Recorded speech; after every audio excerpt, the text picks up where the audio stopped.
Let's start in Matthew 6. Jesus is speaking. He said, I tell you, do not worry about your life, what you'll eat or drink, or about your body, what you'll wear. Who of you by worrying can add a single hour to his life? And why do you worry about clothes, O you of little faith? So do not worry, saying, what shall we eat, or what shall we drink, or what shall we wear? But seek first his kingdom and his righteousness, and all these things will be given to you as well. Therefore, do not worry about tomorrow, for tomorrow will worry about itself. Each day has enough trouble of its own. And then in Philippians 4, do not be anxious about anything, but in everything, by prayer and petition, with thanksgiving, present your requests to God, and the peace of God, which transcends all understanding, will guard your hearts and your minds in Christ Jesus. Jesus said very plainly, very repetitively, do not worry.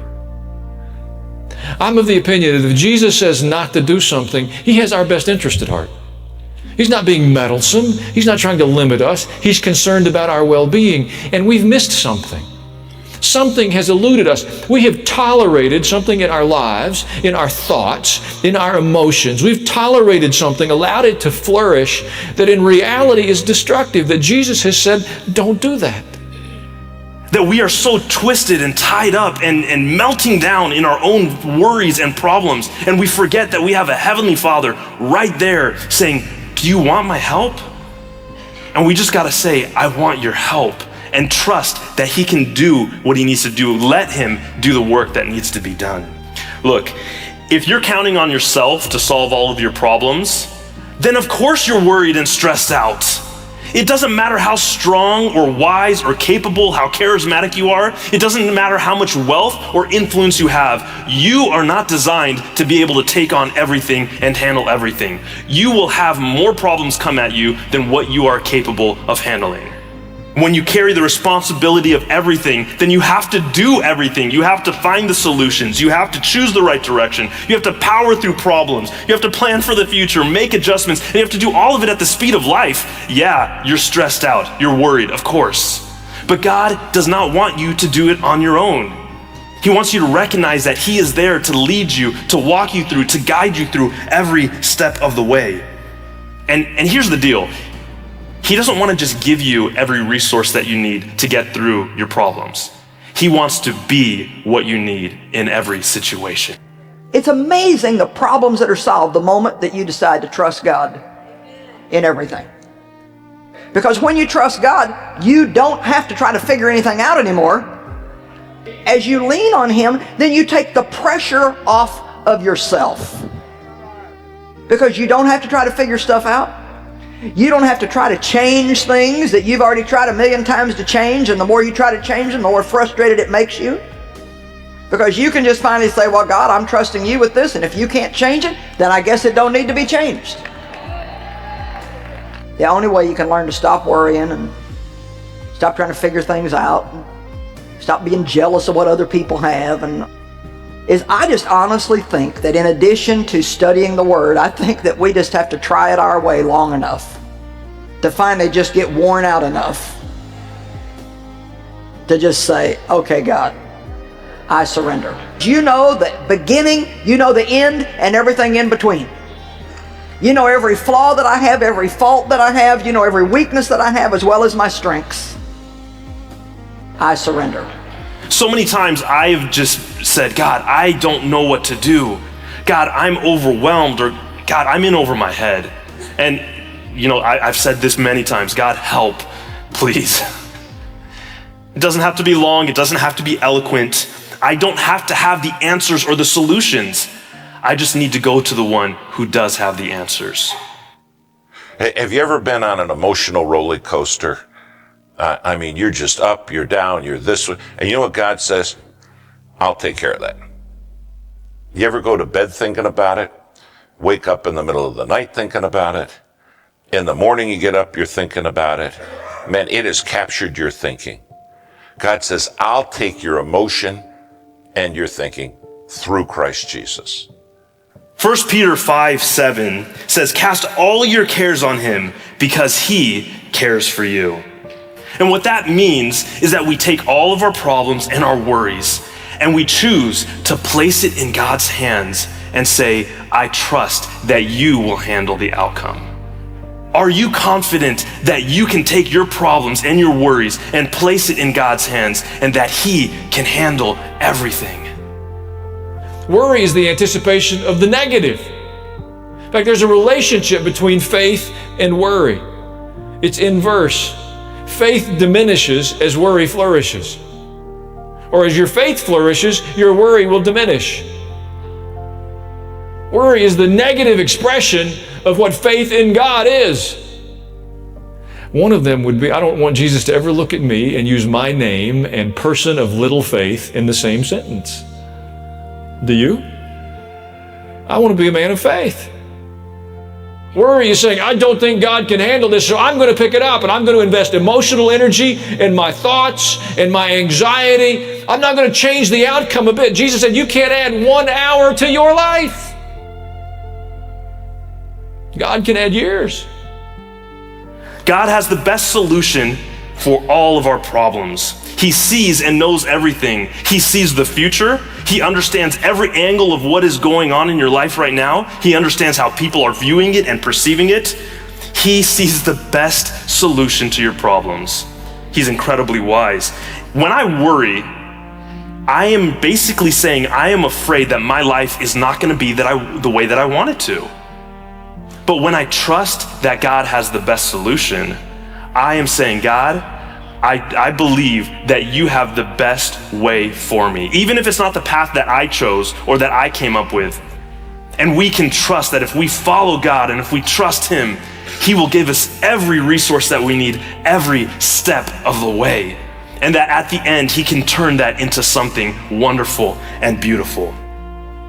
And let me tell you, if you have someone who loves you enough and who is strong enough and who has the best solution, what do you have to worry about? See, the reason that worry exists so often is because we just think it's normal. It's not normal. It's common, but it's not normal. It doesn't have to be in our life. And it's robbing us of God. It's robbing us of our family. It distracts me from God and people. It robs me of my joy. And it exists because I allow it to exist. Listen to what I'm saying. Worry exists and anxiety exists because we allow it. We are in complete control of our lives.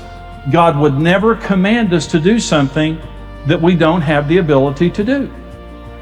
Worry is a choice and trust is a choice. You can't do both at the same time. You have to choose to put your trust in God, put the full weight of your problems and your life and your future into His hands and let Him carry it. Worry and anxiety means the devil has implanted something in your life that's just sitting there intimidating you. And because of that, you can't focus on God and the people that you love. And that's the greatest problem with worry and anxiety. It robs you of your ability to worship, to love the people that you love. So it's an enemy. The root of all fear, worry, and anxiety is an orphan spirit, because orphans are on their own and they have to take care of their own problems. And the devil wants you to feel as though that you're on your own and you have to solve your own problems. You have the best father in the universe. Stop grieving over the father you didn't have and start rejoicing that you have the best father in the universe. And He loves helping you process anything in your life. Nothing is too small. Nothing is too large. He just enjoys the ride. He just enjoys the relationship. And as we're sitting here obsessing about something, what it means is we're wasting the relationship. He does see your problems and He wants to help you.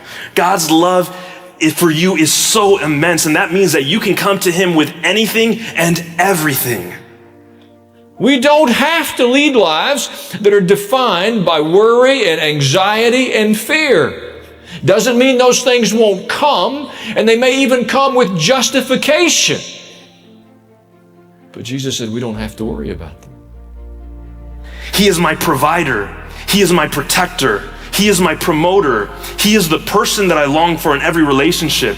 He is the place that I look to find home. He is my professor to reveal beautiful new things to me. He is everything that I need and everything that I long for when I go to Him. The key to peace is not being able to solve every problem. The key to peace is resting in who God is. When we give God control, there's a beautiful promise that he will never leave or forsake you. Man, we can walk in that path, in that promise towards peace. He doesn't want you to be overwhelmed with worry and problems. He wants you to be overwhelmed with his love for you.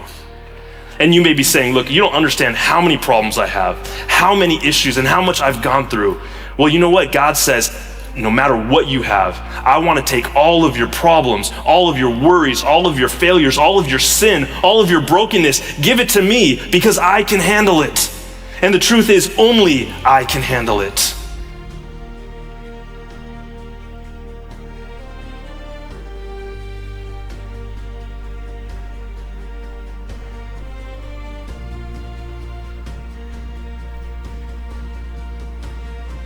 You see these 4 lines?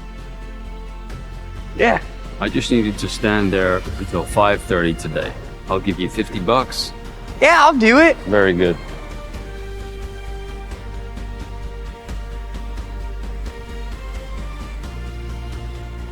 Great job. Thank you. I'd like to offer you a full-time position here. Yes, absolutely. I'd love to. Very good. Great. What's up, buddy? We just wanted to come by and see if you want to skate Midtown with us. It's gonna be sick. I gotta stay here. What do you mean? I'm working. Can you see? Is anyone even watching you? I'm making a living. Have fun.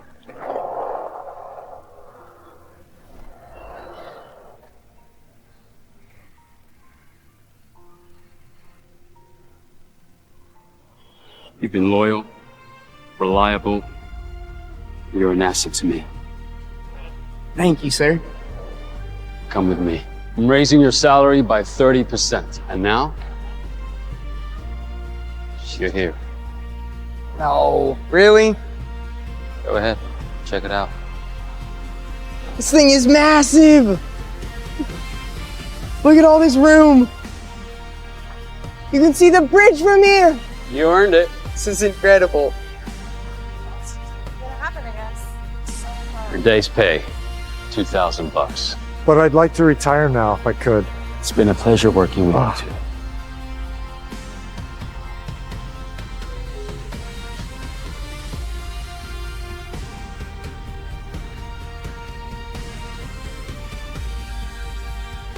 A salary is the drug they give you when they want you to forget about your dreams. Because it's very easy to stay in that world where somebody is mitigating your risk. You just have to perform certain tasks, do them well for a third of your day, and they will feed you a salary. And you don't have to think about anything else. And that, for a lot of people, works. And there's nothing wrong with that. It's very noble. Great employees are extremely valuable to build enterprises. But when you leave that path and you put at risk income that you need to eat with, you're going on a different journey. And that fear of failure is an extremely motivating factor. They don't realize they're inside the matrix. Mm-hmm. And for most people, they have never been educated. And they don't realize that they're in this trap, in this rat race where they will never be free and they will be forever slaves to the big government. So some people are fine being slaves. They don't mind it. You'll stay in the job that you pick for the rest of your life. The same job for the rest of your life? I didn't know that. What's the difference? Huh? And you'll be happy to know that bees as a species haven't had one day off in 27 million years. Woo. So you'll just work us to death? We'll sure try. People go to school and they're spending $8,000, $10,000 a year, $15,000, and they have no idea what they want. Just stop. Just stop. Wait a second before you sign all those loans, before you put yourself in debt for the rest of your life, and say, what do I want to do with my life? Sometimes you just need a couple years after high school just to get yourself together. But everybody can't be an NBA player, and everybody can't be a rap star, and everybody can't be. You need plumbers, you need electricians. There's a lot of people that make the same thing or more than people with college degrees, and ultimately it's about being happy, having a happy life, raising your family. I feel like the key to life is family itself. So if you can provide for your family, and this is speaking from a male point of view, and be happy, then that's all you need. study for 20 years, work for 40 years, free for 5 to 10 years, and then you die. Yep, that's 99% of people's lives. So if that doesn't sound fun to you, please keep trying. If that doesn't sound enjoyable to you, please keep going. If that doesn't sound like the life you want to live, please keep going. Your dreams are real. Your dreams can happen. I'm sitting in a Beverly Hills house right now, about to film YouTube videos with some of the biggest creators in the world. Anything's possible. Don't take what's given to you. Take what you want. So you're saying it's my fault that I'm not rich yet? Yeah. I've tried. How's that my fault? Because I would have to sit playing here. the cards that I was dealt with, and like, I gotta work. Yes, but you can still work and do other stuff outside of work. For the first 3 years of my entrepreneurship journey, I didn't make $1. If I gave up on 2 days or 2 years, 355 days in before I did make my first $1, I wouldn't be sitting in this chair right now. I would be in college, probably sitting there telling myself it's my fault that I'm not rich yet. You know what the difference in mindset between an entrepreneur and a normal person is that an entrepreneur is able to realize that they can only control their future, and a normal person just, oh, I'm working with the cards I got dealt with. An entrepreneur says, I got dealt with these cards. My situation is good, my situation is bad, but no matter what my situation is, I'm gonna take initiative and I'm gonna fucking grind my ass off to get myself out of this situation and create a better one. Literally, the chairman of the Fed is saying, hey, like a degree is no longer going to get you a job. And he said the labor market doesn't necessarily look good. And this is from not the government saying it, but the chairman of the Fed, which is a private entity. And he's pretty much saying like AI is going to take your jobs, or he said that. And then he also said, in order to get a job in the constantly increasing, like demanding labor market, you have to distinguish yourself with real skills versus like a piece of paper isn't going to cut it anymore, because now anybody can get a piece of paper. I can cheat on any test and I can get whatever, like straight A's. It's super easy. Everyone's getting straight A's nowadays because of the technology that we have. So how are you supposed to differentiate between who's a good candidate to hire or not? It's impossible. There's no need even to have a college degree. You know, if you look at, say, people like Bill Gates, Larry Ellison, Steve Jobs, these guys didn't graduate from college. But if you had a chance to hire them, of course, that would be a good idea. If I had to give any advice to my younger self, it would be to think about these things a lot more. My bias was not to think about them. My bias was that education was a substitute for thinking about your future. What are you going to do with your future? I don't know. I'll get an undergraduate degree. What are you going to do once you have that? I don't know. I'll get a graduate degree. What are you going to do after that? I don't know. I'll work in a law firm or a consulting firm or a banking position, because that will generate options down the line. And so when we think of our lives as just adding these line items on a resume, I think that's actually not the best way to go about it. Neither of my daughters are going to college. Neither. Really? No way. No way. My kids never looked for a job. They just learned how to make money. She went to a trade school. Okay. She went to a trade school. She became a holistic health coach. Okay. She just got her Pilates certification. She has built up a decent audience. She's selling diet plans and like she's making money. I believe in the intelligence age, the single most important skill is creativity. Because now we have technical workers at our disposal. So now I have to see a problem, have a creative way to solve the problem, and I have to organize the orchestra to play the song that I want, right? And so school is specifically designed to remove creativity. That is the intended purpose, to remove creativity and keep people in a box.